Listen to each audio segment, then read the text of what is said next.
দিনই আমরা তো তবুও আমাদের একটার পর একটা উৎসব থাকে সব সময়, তাই না? আমাদের ভক্তদের একটার পর একটা লেগেই থাকে। তা ওখানে প্রতিদিনই কোনো না কোনো উৎসব হয়। কেন জানেন? কারণ কি? কারণ ভগবান যখন গোচারণে যান, ভগবান গোচারণে যান তো, যখন গোচারণে যান তা ওই যে ওইটুকু সময় সকালবেলা যান আর সন্ধ্যাবেলা গোধূলি লগ্নে তিনি কি করে ফিরে আসেন।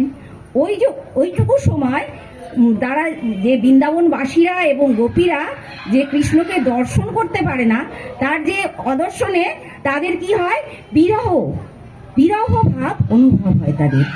আর সেই বিরহের জন্য তারা কি করে, কৃষ্ণ যখনই ফিরে আসে তখনই তারা কি করে, উৎসবের আয়োজন করে যে কৃষ্ণ আমাদের কাছে আবার ফিরে এসেছে। তাহলে আজকে আমাদের কি খুব আনন্দের দিন। হ্যাঁ, আজকের আনন্দ কি? জয়। ওখানে একটাই শব্দ ওরা ওখানে উচ্চারিত হয় কি, আজকের আনন্দ কি? জয়। আমরা সবাই বলি আজকের আনন্দ কি? জয়। তা এই যে আচ্ছা, তা এই যে আজকে রাধা মাধবকে কি করা হয়, ফুলের ড্রেস পরানো হয় এবং ফুল দিয়ে সুন্দরভাবে সাজানো হয় এবং রং বেরঙের ফুল, এক রং না, রং বেরঙের ফুল দিয়ে সুন্দর করে কি করে, ভক্তরা তাকে সুন্দর করে সাজায়। আর আরেকটু পরে মানে সন্ধ্যার পরে কীর্তন সহযোগ তাদের কি হয়, অভিষেক করা হয়। তা এই যে অভিষেক দর্শন করে ভক্তদের কি হয়, মনে পরম পরম আনন্দ অনুভব হয়। আমরা সকলেই কি চাই? আনন্দ চাই। আমরা যা কিছু করছি তার পেছনে কিন্তু একটাই উদ্দেশ্য, আমরা আনন্দ চাই। তা পরম আনন্দ কে দিতে পারে আমাদের? একমাত্র কৃষ্ণ। তা ভক্তরা কি করে, এই যে ভগবানের এই অনুষ্ঠান দর্শন করে কি করে, পরম আনন্দ উপভোগ করে। আর ভক্তরা কি করে, নিজের সর্বস্ব দিয়ে ভগবানকে কি করে, সেবা করার চেষ্টা করে। যেমন আজকে আমাদের মাতাজিরা কি করছে, আমাদের স্বপ্না মাতাজি, বৈশাখী, আর ওর নাম আমি ভুলে গেছি, সুস্মিতা, এরা সবাই মানে 7টার সময় চলে এসছে সেবার জন্য। আমরা তো শীতকালে সকালে অনেকে ঘুম থেকেই ওঠে না 7টার সময়, কিন্তু ওরা সেবার জন্য 7টার সময় সব চলে এসে সারা দিন সেবা করছে। মানে প্রয়াস, ভক্তরা কি প্রয়াস করছে, কিভাবে আমি ভগবানের সেবা করব, বোঝা গেছে? তা এখানে বলছে এটা হচ্ছে ভক্ত এবং ভগবানের প্রেমের উৎসব। তা এখানে মূল বিষয়বস্তু কি হচ্ছে, মূল বিষয়বস্তু ভগবান আমাদের গীতায় দিয়ে দিয়েছেন। কি বলছেন? গীতায় 9 নম্বর অধ্যায়ের 26 নম্বর শ্লোক কি জানা আছে? পত্রম পুষ্পম ফলম তোরম যো মে ভক্তা প্রযচ্ছতি তদহম ভক্ত অপরিতম অস্নামি প্রযত্ননম। কি বলছেন? যে বিশুদ্ধ চিত্ত ও নিষ্কাম ভক্তি সহকারে আমাকে একটা পত্র, পুষ্প, ফল ও ফুল অর্পণ করেন, আমি তার সেই ভক্তিপ্লুত উপহার প্রীতি সহকারে গ্রহণ করি। তা ভগবান এখানে কি বলছে, যে আমাকে কি করে, প্রীতি সহকারে।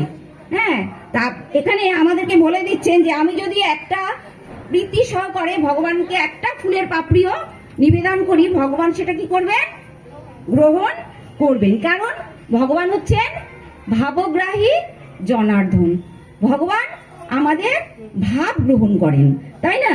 তাই প্রভুপাদ এই পুষ্প অভিষেক সম্পর্কে এক জায়গায় বলছেন যে ভগবানকে পুষ্প অথবা পুষ্পের আরেক নাম বলছে অথবা সুমন, যা ভগবানকে আমাদের সাজাতে লাগে। পুষ্প দিয়ে আমরা ভগবানকে সাজাই, আর আমরা কি করি, ওই পুষ্পের গন্ধে আমরা আকৃষ্ট হই কি না? তা আমাদের মনকেও কি করতে হবে, সুমন তৈরি করতে হবে। সুমনে সুন্দর, আর মন মানে তো আমরা জানি। তাহলে আমাদের মনকে কি করতে হবে, সুন্দর মন করতে হবে, তাই না? তাহলে ভগবান গ্রহণ করবে, না হলে নয়। তা আমাদের সকলের মন কি সুন্দর? তাই আমার তো না। তা এখানে আমরা দেখি প্রভুপাদ কি বলছেন। তা বলছে যে ভগবান কি দেখে না, টাকা পয়সা সোনা গয়না ঐশ্বর্য, ভগবান কিন্তু সব দেখে না। ভগবান কি দেখেন? সুন্দর মন দেখেন। হ্যাঁ, কে তার বিশুদ্ধ মন, সুন্দর মন সহকারে আমাকে সেবা করছে, ভগবান সেটাই গ্রহণ করেন। তা এখানে তা আমরা এই যে সুন্দর মন বা বিশুদ্ধ চিত্ত কিভাবে লাভ করতে পারি, তাই না? আমাদের মধ্যে জন্মান্তরের যে পাপ, হ্যাঁ, কি কাম ক্রোধ লোভ মোহ মদ মাস্টার, এগুলো কি রয়েছে? ভরে রয়েছে। তা এই জন্য এইগুলো যদি আমাদের ভেতরে থাকে তাহলে হ্যাঁ আমরা কি করতে পারবো না, সেই যে বিশুদ্ধ চিত্ত সেটা আমাদের হবে না, এত তাড়াতাড়ি হবে। তার জন্য আমাদের কি করতে হবে? তা এখানে প্রভুপাদ অনেক সুন্দরভাবে বলেছেন, তার একটি প্রবচনে বলছে যে জীবিত মানুষ মানে কি, তার কি আছে? জীবিত মানুষ মানে কি, তার কি আছে? চেতনা আছে, তাই না? একটা মানুষ ধরুন কাউকে কেউ অ্যাক্সিডেন্ট হলে আমরা যখন তাকে নিয়ে যাচ্ছি তখন বলছে না রে, এখনো প্রাণ আছে বা চেতনা আছে। তাহলে আমরা বুঝতে পারি জীবিত মানুষ মানে তার চেতনা আছে। আর এই চেতনাগুলো আমাদের কি হয়েছে, এই যে তিনটে গুণ কি কি বলতে হবে? কি কি? সত্য, রজ আর তম। এই তিন গুণের দ্বারা আমাদের এই চেতনা কি হয়েছে? কলুষিত হয়ে গেছে। কি হয়ে গেছে? কাদায় পরিণত হয়েছে। প্রভুপাদ বলছেন কাদায় পরিণত হয়েছে। হ্যাঁ, আর সেই তাই বলছে যে আমরা যত এই জড় সঙ্গ করব, জড় সঙ্গ মানে কি? ভগবানকে বাদ দিয়ে, ভগবান এবং ভগবানের ভক্তকে বাদ দিয়ে আমরা যাই করি না কেন সেটাকে বলা হচ্ছে জড় সঙ্গ। তা আমরা যখন জড় সঙ্গ করব তাহলে কি হবে? আমাদের চেতনা আরো তত ময়লা হবে। হ্যাঁ, এমনিতে তো আছেই, আরো বেশি করে ময়লা হবে। তাই জন্য আমাদের কি করতে হবে? এই চেতনাকে যদি আমরা বিশুদ্ধ করতে চাই তাহলে আমাদের কি করতে হবে? কি করতে হবে? হ্যাঁ, এই জন্য মহাপ্রভু কি বলছে চৈতন্য চরিতামৃতে, সাধু সঙ্গ শৈব সঙ্গ সুকৃতি হোক। তাহলে মানে কি? সাধু সঙ্গ আমাদের করতে হবে। আমাদের কি করতে হবে? সাধু সঙ্গ করতে হবে।